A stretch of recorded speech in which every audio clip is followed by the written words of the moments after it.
नमस्कार दोस्तों, मेरा नाम है प्रदीप चौहान। बात समझनी है तो पूरी सुननी होगी। दोस्तों, ये तस्वीर जहां दो ठाकरे भाई एक मंच पर 19 साल बाद एक साथ आते हैं और एक महारैली करते हैं, ये तस्वीर दरअसल बीजेपी को बड़ा अनकंफर्टेबल कर रही है। इस तस्वीर के कई मायने हैं। इस तस्वीर के मायने ये है कि जो एक हवा चलाई गई थी, पहला मायने तो है कि उद्धव ठाकरे बीजेपी के शरण में जाने वाले हैं, एकनाथ शिंदे की पार्टी में अपनी पार्टी को मिलाने वाले हैं, वो तो साफ हो गया कि ये अब नहीं हो रहा। दूसरा, बीजेपी महाराष्ट्र को जीतने के लिए जितनी लालायित थी, उससे ज्यादा बीजेपी को ये वो है कोशिश है बीजेपी की किसी तरह से बम्बई म्यूनिसिपल कॉर्पोरेशन, जो बीएमसी जिसको कहते हैं, बृहन मुंबई म्यूनिसिपल कॉर्पोरेशन, उस पर जो शिवसेना ठाकरे का, जो उद्धव ठाकरे का जो कब्जा है, उसे हटाना है और अपने हाथ में लेनी, क्योंकि बीएमसी का बजट बहुत सारे स्टेट बजट से कहीं ज्यादा होता है। फाइनेंशियल कैपिटल है इस देश की, लेकिन इस एकता ने वो रास्ता एक तरह से बंद कर दिया है। बहुत बंद नहीं तो काफी हद तक बंद होने की कगार पे कर दिया है, क्योंकि कहा जा रहा था कि अगर मुंबई में जो म्यूनिसिपल कॉर्पोरेशन चुनाव है, अगर ठाकरे अगर हारते हैं तो इसी वजह से हारेंगे कि उनकी जो आपस की लड़ाई है। अब दोनों भाई एक साथ हो गए। मुद्दा बेशक हिंदी वर्सेस मराठी का है कि हिंदी थोपने का, जो मराठियों पे हिंदी थोपने की जो कहा जा रहा है बीजेपी कोशिश कर रही है, वो है, लेकिन दरअसल लड़ाई उस म्यूनिसिपल कॉर्पोरेशन की है। अब बीजेपी के लिए बड़ी मुश्किलात है। इसीलिए आप देखिएगा कि गोदी मीडिया इन दोनों भाइयों की रैली को लेकर क्या क्या चला रहे थे। देखिए हेडलाइन, देखिए, हिंदी से लड़ाई या अस्तित्व बचाने के लिए साथ आए दो भाई। जबरदस्त तरीके से इनके जो है वो हेडलाइंस हैं। और साथ में ठाकरे ब्रदर्स हिंदी या हिंदू के विरोधी। अब आप बताइए, सीधा हिंदी से हिंदू पे आ गए। हिंदी से हिंदू विरोधी, हिंदी विरोधी या हिंदू विरोधी, और हर चीज को हिंदू से जोड़ने की कोशिश की जाए। हालांकि इस भाषा की लड़ाई में उद्धव ठाकरे या राज ठाकरे, खासकर राज ठाकरे की पार्टी जो कुछ कर रही है, मैं उसको इंडोर्स नहीं करता। जो तोड़ फोड़ या किसी के साथ मारपीट कर रही है, उसको मैं इंडोर्स नहीं करता हूं। लेकिन इतना मैं जरूर जानता हूं कि अपनी भाषा का बचाव करना ये किसी का भी अधिकार है। अपनी जो क्षेत्रीय भाषा है उसको बचाने का अधिकार सबको है, लेकिन इसके लिए कोई हिंसा का इस्तेमाल करे, इसको मैं इंडोर्स नहीं करता। लेकिन बात पॉलिटिकल की करते हैं, हम इस डिबेट में नहीं जाते। इस डिबेट पर ऑलरेडी बहुत कुछ हो रहा है। बात यह है कि ये जो महाराष्ट्र का संदेश है, ये संदेश सिर्फ महाराष्ट्र या मुंबई तक नहीं, पूरे देश तक जाएगा। इस मंच पे एक और खास बात देखने लायक थी कि इस मंच पे एक और शख्सियत खड़ी थी। उस शख्सियत का नाम था सुप्रिया सुले। सुप्रिया सुले जो शरद पवार की बेटी है और एनसीपी शरद पवार की नेता है। वो जिस तरह से एक्टिव पार्ट प्ले कर रही थी, जिस तरह से ठाकरे के जो बेटे हैं दोनों, अमित ठाकरे और आदित्य ठाकरे, उनको सेंटर स्टेज पे लाई, वो भी एक अलग कहानी है। वो कहानी ये है कि जो एक पक्की खबर मानी जा रही थी कि शरद पवार अजित पवार एक होने वाले हैं, अब शरद पवार के सांसद भी मोदी के खाते में जाएंगे। उस बीच में सुप्रिया सुले ठाकरे ब्रदर्स के मंच पर होती हैं और एक्टिव पार्ट प्ले कर रही हैं। इसका मतलब यह है कि वो जो पवार परिवार के एक होने की जो बात कही जा रही थी, वो भी कहीं ना कहीं खटाई में पड़ रहा है। क्योंकि सुप्रिया सुले पहले से ही माना जाता था कि वो बीजेपी के साथ कंफर्टेबल नहीं है। उनके निजी रिश्ते भी कांग्रेस के लोगों के साथ ज्यादा है। और ठाकरे ब्रदर्स के मंच पर आना सुप्रिया सुले का, इसका मतलब यह है कि अगर शरद पवार चाहें भी अजीत पवार के साथ जो है वो संधि करना, तो शायद सुप्रिया सुले उसके लिए तैयार नहीं है। वो खबर भी उस फ्रंट पे अच्छी नहीं है मोदी जी के लिए, क्योंकि उन्हें लग रहा था कि जो 7-8 सांसद हैं शरद पवार के, वो मेरे खेमे में आ जाएंगे। तो फिर अगर कोई नाराज भी होता है एनडीए में, तो इतना बड़ा झटका नहीं लगेगा। अगर एकनाथ शिंदे नाराज भी हो जाते हैं तो कोई ज्यादा फर्क नहीं पड़ेगा, लेकिन उसको झटका लगा। ये महाराष्ट्र की बात हुई। महाराष्ट्र में चुनाव निपट गए, लेकिन बीएमसी के चुनाव होने हैं, जिसको लिए एक बहुत बड़ा झटका ये था। अब चलिए थोड़ा सा दूसरे उत्तर पूर्व राज्य असम, असम में बीजेपी की सरकार है इस वक्त, और हिमंता बिस्वा शर्मा कांग्रेस से आए इकलौते ऐसे नेता हैं जिन्हें कहा जाए तो सबसे बड़ा, एक तरह से सबसे ज्यादा मलाई मिली। कहने को ज्योतिरादित्य सिंधिया भी केंद्र में मंत्री है, लेकिन उनको वो स्टेटस या उनको वो नजदीकी या उन्हें वो चीजें नहीं मिली जो हिमंता बिस्वा शर्मा को मिली एक मुख्यमंत्री के तौर पर। जिस तरह से बीजेपी ने उन्हें कई जगह पर पोस्टर बॉय बनाया, सिंधिया को उतना नहीं बनाया। अब वहां पर एक सर्वे आया, क्योंकि विधानसभा चुनाव होने अगले साल, वो सर्वे भी बीजेपी के लिए बहुत बड़ी सिरदर्दी बन गया है।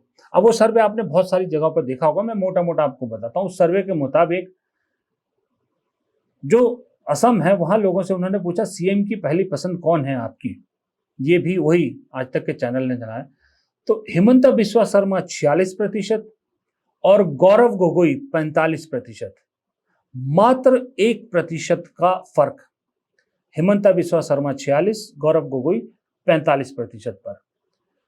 फिर एक सवाल पूछा गया कि गौरव गोगोई को असम कांग्रेस का अध्यक्ष बनाना सही था, तो 55% लोगों ने कहा हाँ और 34% लोगों ने कहा नहीं। यानी 55% लोग मानते हैं कि गौरव गोगोई का वहां आना बहुत अच्छी बात।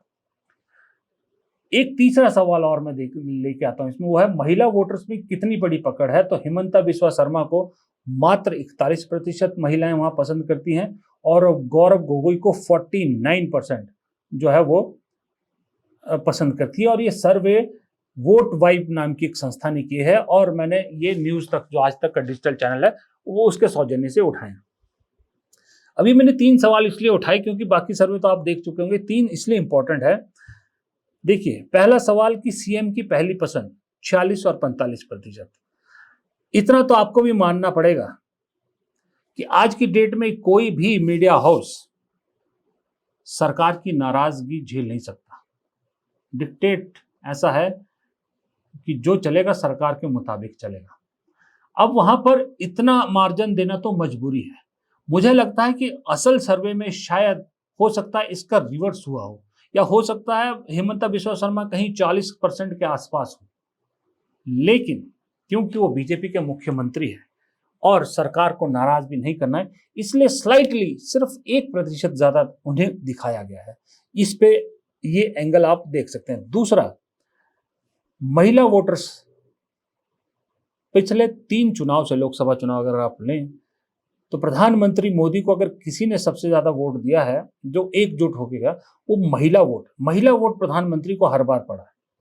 उसके अलावा अगर आप मध्य प्रदेश का चुनाव देखें, आप महाराष्ट्र का चुनाव देखें, अगर आप राजस्थान का चुनाव देखें, इन सब चुनाव में जो महिलाओं को लेकर जो कैश ट्रांसफर वाली पॉलिसीज, कहीं लाड़की बहना, कहीं प्यारी बहना योजना जो बीजेपी की है, वो बड़ा काम करके गई है। उन्होंने पूरा बीजेपी के लिए गेम पलट दिया। वही असम में महिलाएं सबसे ज्यादा नापसंद कर रही हैं हिमंता बिस्वा शर्मा की सरकार को, और गौरव गोगोई को ज्यादा पसंद कर रही हैं। यहां पलट गई बाजी। और अब अगर कोई स्कीम इस तरह की लॉन्च करते भी हैं हिमंता बिस्वा शर्मा, मुझे नहीं लगता कि ये 8% जो एक गोदी आप कह सकते हो कि जो मैंने पहले कहा कि किस तरह से सरकार को खुश करना भी जरूरी है, उस तरह के सर्वे में 8% दिखा रहा है। इतने 8% को कवर करना मुझे नहीं लगता बहुत आसान होगा। यानी कोर वोट बीजेपी से असम में नाराज है हिमंता बिस्वा शर्मा के खिलाफ। अब एक तीसरा जो मैंने सवाल पूछा था कि गौरव गोगोई को असम प्रदेश अध्यक्ष का बनाना सही था, जिसमें 55% लोगों ने कहा बिल्कुल सही था। इसमें भी आप आंकड़े का हेर फेर समझ ही सकते हैं। मेरे हिसाब से ये 60% के आसपास होना चाहिए। जिस दिन गौरव गोगोई को प्रदेश अध्यक्ष बनाया था कांग्रेस ने, उस दिन हिमंता बिस्वा शर्मा का बयान आया था कि कांग्रेस पछताएगी अपने इस फैसले पर। लोगों ने ये साफ बता दिया कि हिमंता बिस्वा शर्मा पछताएंगे अपने उस बयान पर। हिमंता बिस्वा शर्मा पछताएंगे, वो जो महिला वाला एंगल है वो भी देखिए कि हिमंता बिस्वा शर्मा को लोगों ने बता दिया कि तुम पछताओगे जो गौरव गोगोई की पत्नी को लेकर जो निजी हमले किए। जिस निजी हमले को कोई ग्राउंड नहीं मिल रहा था, बीजेपी भी एक तरह से सपोर्ट नहीं कर रही हिमंता बिस्वा शर्मा के उस मुद्दे को हिमंता बिस्वा शर्मा ने खींचा, पर्सनल अटैक गौरव गोगोई पे किया। गौरव गोगोई अडिग रहे, जांच की मांग करते रहे, सबूत मांगते रहे। नतीजतन यह है कि महिलाएं तो हिमंता बिस्वा शर्मा के खिलाफ हुई।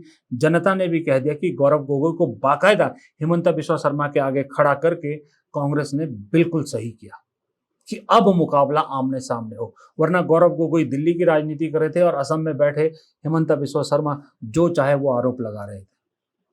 ये 3 सवाल मैंने इसलिए उठाए कि ये अच्छे संकेत बीजेपी के लिए नहीं है, क्योंकि उत्तर भारत, माफ कीजिएगा, नॉर्थ ईस्ट में हिमंता बिस्वा शर्मा पे बड़ा दाव बीजेपी ने लगाया था।